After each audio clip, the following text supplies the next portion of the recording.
보석을 뿌려놓은 듯 반짝이는 별들은 고대로부터 대자연의 신비를 간직한 경외의 대상이자 하늘 위 신이 내리는 계시, 그리고 방향을 가리키는 좌표, 길잡이 역할을 했습니다. 15,000년 전 구석기 시대 라스코 동굴 벽화를 연구한 프랑스 인류학자 앙드레 르루아구랑은 벽화에 그려진 황소의 모습과 점, 선, 배열이 오리온 자리, 황소 자리, 플레이아데스 성당과 상당히 흡사하다는 주장을 하였습니다. 동굴의 웅장한 모습은 토텐 신앙과 별자리 숭배의식이 결합된 일종의 원시 신전으로 추측할 수 있습니다. 터키 남부 아나톨리아 고원 해발 760m에 위치한 인류 최초 신전 유적지인 göbekli tepe는 기존 고고학 근간을 뒤흔든 위대한 발견입니다. 무려 12,000년 전 신석기 시대로 막 진입하는 초창기 200여 기에 이르는 5m에서 7m가량 웅장한 T자형 돌 기둥들이 두 개의 중심 기둥을 축으로 스톤헨지와 유사하게 원형의 일정한 배열을 이루고 있으며 기둥에는 동물과 추상화된 상징들, 인물상, 문자처럼 보이는 기호가 정교하게 조각되어 있습니다. 신석기 농업혁명 이후 인구가 늘고 도시가 형성되고 계급이 발생하면서 문명이 시작되었다는 기존의 확고한 고정관념을 뒤엎는 유적지로 수렵과 채집을 하던 원시인을 상상했던 시기에 엄청난 규모의 문명화된 신전이 건설되었으니 고고학계는 큰 충격을 받았습니다. 독일 클라우스 슈미트 박사는 1994년부터 2014년까지 20년 동안 발굴 작업을 시행했으나 갑작스러운 심장마비 사망으로 연구는 현재 중단되었습니다. 발굴은 전체 부지 면적의 20% 미만이며 주변에는 주거 공간과 경작지가 전혀 없는 고지대에 위치합니다. 순수하게 종교적 의식만을 위한 신전으로 보이며 만이산 첨성대처럼 산 정상에 위치했다는 점은 밤 하늘을 가장 잘 관측하기 위했음이 명백해 보입니다. göbekli tepe에서 발견된 가공된 두개골 조각들 중 하나에는 T자형 기둥이 대칭을 이루며 쌍으로 그려져 있고 그 위에는 3개의 원이 있는데 이는 오리온 벨트를, 중앙원은 시리우스로 여겨집니다. 이는 대피라미드의 가장 중요 별자리 오리온 벨트 그리고 시리우스와 연결됩니다. 또한 신전 D구역 43번 기둥에는 학자들의 가장 큰 관심을 받는 매우 흥미로운 조각이 있습니다. 기둥 꼭대기엔 3개의 커다란 손가락 모양이 있으며 이 문양은 메소포타미아, 잉카 신들의 조각에서 모두 동일하게 발견되는 상징으로 하늘과 땅, 생명의 열쇠, 신의 권능, 혹은 문명과 지식의 전수 등 학자들에 따라 다양하게 해석됩니다. 이러한 지로프트 문명의 대표 유물 스톤핸드백 또한 동일한 모습이며 프리메이슨에서 하늘과 땅을 상징하는 성소, 로얄 아치도 같은 형태인 점이 흥미롭습니다. 손가락 문양 밑에는 V자 격자 무늬가 새겨져 있는데 선사시대 고고학자 마리아 진부타스에 의하면 고대 도자기의 V자 쐐기 문양은 주로 새의 여신을 표현한다고 합니다. 아마도 밤하늘에서 새의 여신들이 떼지어 나는 아름다운 은하수를 상징한 게 아닌가 싶습니다. 마리아 진부타스는 고고학과 언어학을 결합해 인도 유럽어를 말하는 사람들이 동일 기원을 갖는다는 쿠르간 기만민족 가설을 제창한 것으로 유명한데 놀랍게도 쿠르간 무덤 안의 모습은 피라미드 대회랑과 복사판처럼 동일한 형태입니다. 신라의 적석 목각본이 전형적인 쿠르간 무덤 형태입니다. 중국과 전혀 다른 고대의 중동 문명과 직접 연결되는 한국의 고석 문명, 고인돌과 고분군에 관해 다룰 때 다시 자세히 살펴보겠습니다. 다시 주제로 돌아와 기둥 중심엔 양 날개를 펼친 독수리가 원본을 소중히 떠받치고 있습니다.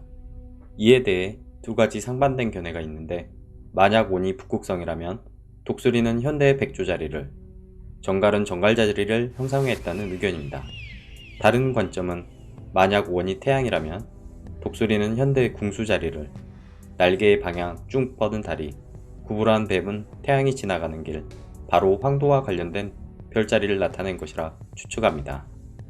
황도란 태양이 지나가는 하늘의 궤적으로 1년간 공전궤도를 따라 동틀 무렵 태양이 떠오르는 동쪽 지평선 별자리가 한 달마다 변하게 되는데 이를 황도 12궁이라고 합니다.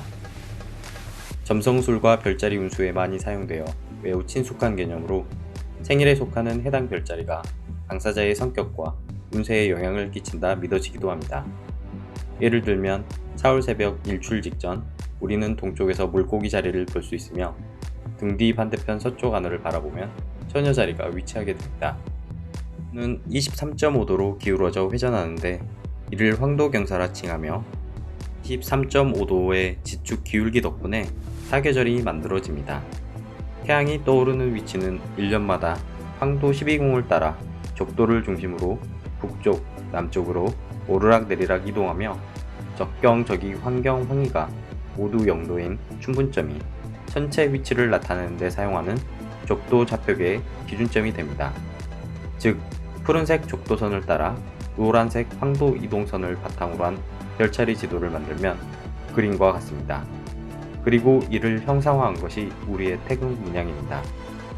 우측 태국 물결 시작점이 낮과 밤이 동일한 춘분 3월 20일, 상승 꼭지점이 낮이 가장 긴 하지 6월 20일, 황도면과 다시 만나는 중심이 추분 9월 22일, 하강 꼭지점이 밤이 가장 긴 동지 12월 22일이 되겠습니다.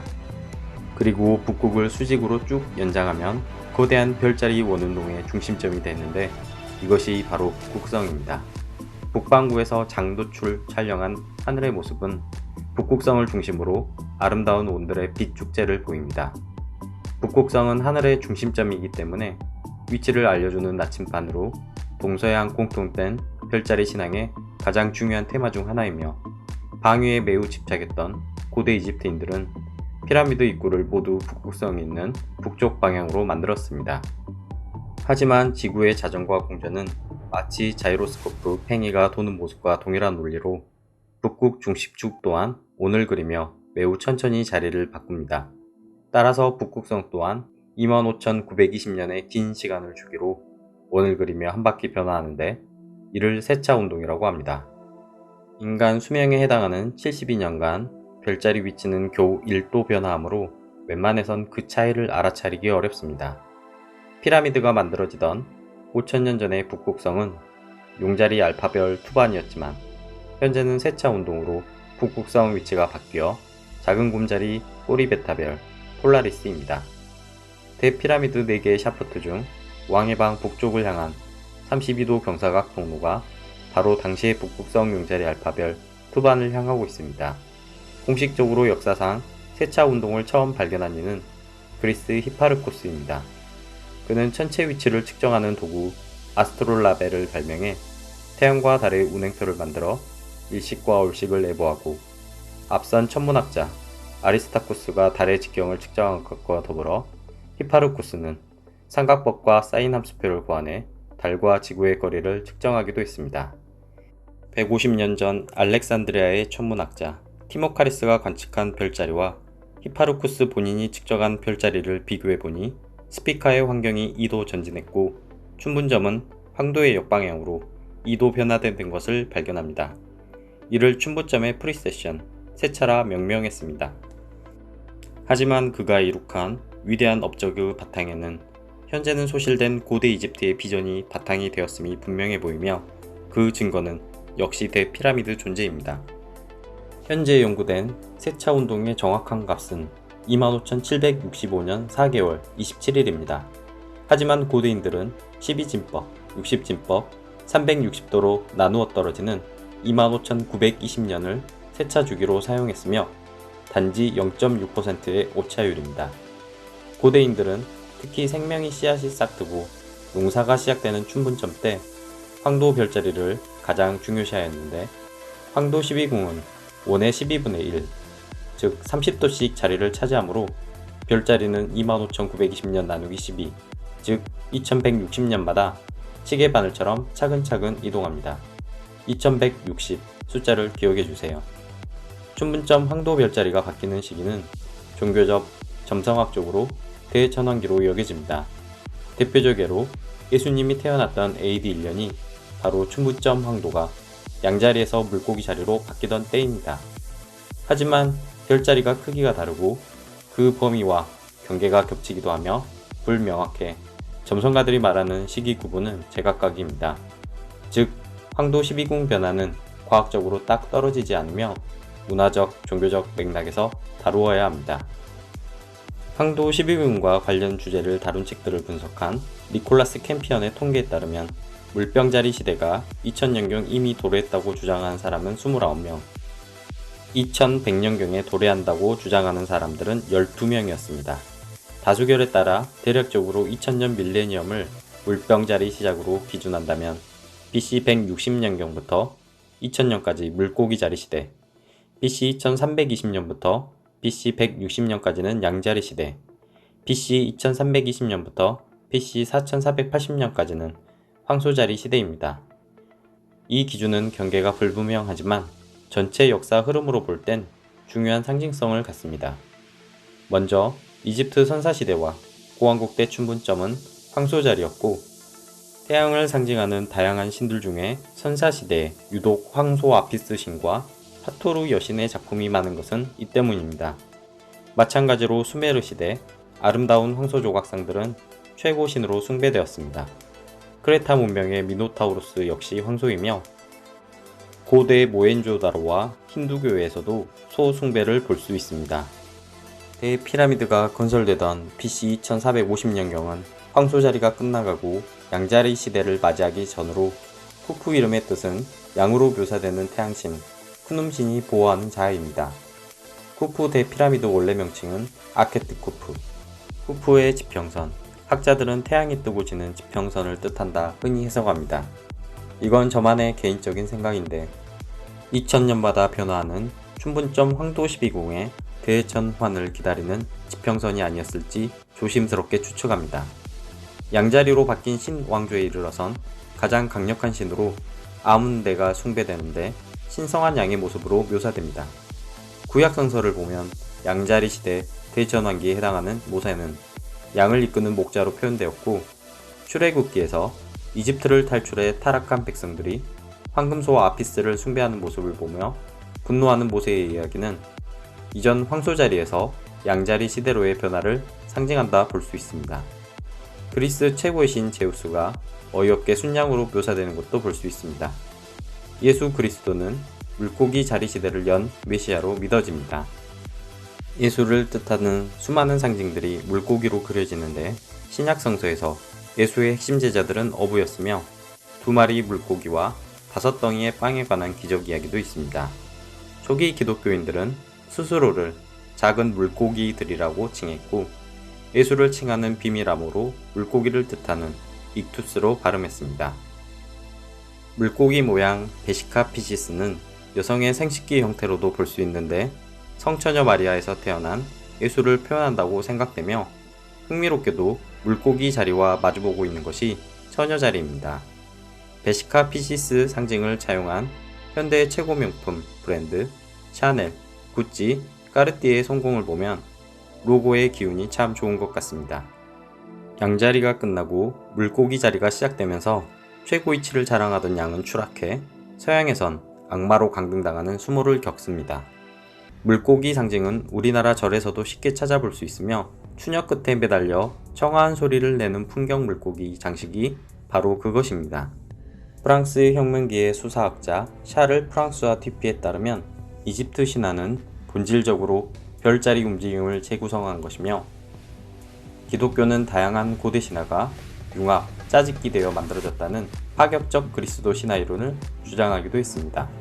그는 이집트 덴데라 지역 웅장한 하토르 신전에 오시리스 에베당 천장을 장식했던 덴데라 12궁도가 기원전 1세기 프톨레마이오스 시대 때 건립되었지만, 그 안에 그려진 그림들은 세차운동 변화와 접목에 분석하면 12궁도 원형이 1만 3천년 전쯤일 거라 추정했습니다. 이는 별자리를 숭배했던 인류 최초의 유적 괴베클리 테페의 건설 시기와도 일치합니다. 하지만 보수적 학계는 시기상 메소포타미아 12궁도가 훨씬 오래되었기 때문에 메소포타미아에서 이집트로 천문학 지식이 전파된 것이라 평가절하하기도 합니다. 기원전 7세기 가장 오래된 점토판 별자리 지도를 포함한 메소포타미아 점토판들이 이집트 파피루스보다 월등히 많이 남아있어 고대 이집트의 높은 과학 수준을 기록으로 증명할 수 없기 때문입니다. 특히 알렉산드리아 대도서관 화재 때 대다수 고대 이집트 파피루스 고문서들이 불타 사라져버리면서 지식의 전수가 끊겼습니다. 하지만 그 어떤 글과 기록보다 확실한 증거를 우리는 알고 있으니 기자 대피라미드입니다. 앞선 영상에서 1로얄 큐빗 기원이 지구 좌우선 길이를 기준으로 만들어졌고, 피라미드 밑변은 피라미드 높이를 반지름으로 하는 원을 사각형으로 변환시켜 표현했음을 살펴봤습니다. 즉, 대피라미드는 지구의 절반 북반구를 축소해서 표현한 것으로 높이는 급반지름을, 밑변 둘레 길이는 족도를 축소해 놓은 것입니다. 그렇다면 그 축소 비율은 얼마일까요? 축소 비율은 1대 43,200입니다. 실측과 0.3% 이내 오차율을 가집니다. 이 축소 비율에도 어떤 의미를 부여하지 않았을까요? 앞서 황도 12궁 중 하나가 바뀌는 세차 주기는 25,920년분의 12분의 1, 2160년이었습니다.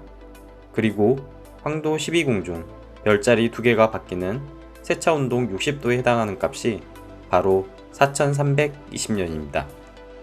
즉, 세차운동 값 4320을 이용해 지구를 축소시킨 모형이 바로 대피라미드인 것입니다. 60은 1, 2, 3, 4, 5, 6을 모두 약수로 갖는 최소 공배수로 60진법은 12진법과 함께 1분은 60초, 1시간은 60분, 각도 360도처럼 시간과 공간을 나타내는 핵심 개념입니다. 황도 12궁, 세차주기 1도 72년, 30도 2160년, 60도 4320년, 360도 25920년, 12진법과 60진법으로 지구 공전과 아우러진 시간과 공간의 아름다운 조화, 피라미드 안에 숨겨진 숫자의 향연이 아닐 수 없습니다. 대피라미드 배율에 사용된 숫자 432는 불교에서도 볼 수 있는데 1겁의 시간이 43.2억 년입니다. 겁이라는 용어는 고대 인도에서 원래 칼파라고 부르며 세상이 창조되어 파괴되기까지의 긴 시간을 뜻하는데, 재밌게도 지구 나이가 45억 년이니 1겁의 시간과 비슷합니다. 대피라미드를 삼각형으로 평면화시켜보면 높이와 밑변의 비율은 7대 11, 7-11입니다. 앞서 그리스 아리스타쿠스와 히파르코스에 의해 달의 직경과 달의 거리가 측정되었음을 봤었는데요. 달과 지구의 크기 비율은 3대 11이고 달을 지구 위에 붙였을 때 피라미드 밑변과 높이 비율 7대 11, 7-11으로 맞아떨어짐을 알 수 있습니다. 대피라미드 중심 왕의 방, 현실 바닥은 1대2 직사각형 형태입니다. 밑변 직사각형이 10, 20 로얄 큐빗, 내실의 높이는 루트 5값인 11.18, 측면 대각 15 큐빗, 공간을 가로지는 가장 긴 사선이 25 큐빗으로 3대 4대 5 비율을 갖는 직각삼각형을 함축하고 있습니다. 3제곱 4제곱 합은 5제곱임은 피타고라스 정리로 모두 아는 내용이고, 세제곱을 하게 되면 27, 64, 125가 되고, 이를 모두 더한 값은 6의 세제곱 216입니다. 다시 말하지만 세차운동 2160년은 황도 12궁이 하나 바뀌는 숫자였습니다. 즉, 왕의 현실 내부에서 이끌어낸 3대 4대 5 직각삼각형 또한 세차운동의 비밀 코드를 간직하고 있습니다. 다음 영상에서는 대피라미드를 가장 특별하게 만드는 최고의 비전, 샤프트에 대한 연구와 시리우스, 오리온 벨트, 별자리 숭배를 다루도록 하겠습니다. 감사합니다.